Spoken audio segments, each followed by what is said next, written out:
अस्सलामुअलैकुम वीवर्स। इस वीडियो का मौजू है इन मौके पर खामोश रहे।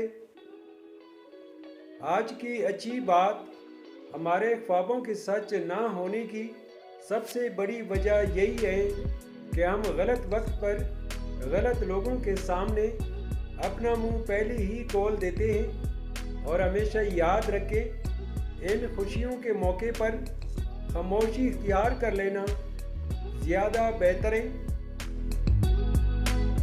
नया काम करने जा रहे हैं तो खामोश रहे। नया घर खरीद रहे हैं तो खामोश रहे। एक खूबसूरत रिश्ते में जोड़ रहे हैं तो खामोश रहे। नई गाड़ी खरीद रहे हैं तो खामोश रहे। नया कारोबार शुरू कर रहे हैं तो खामोश रहे। तो वीवर, जीती आज के वीडियो।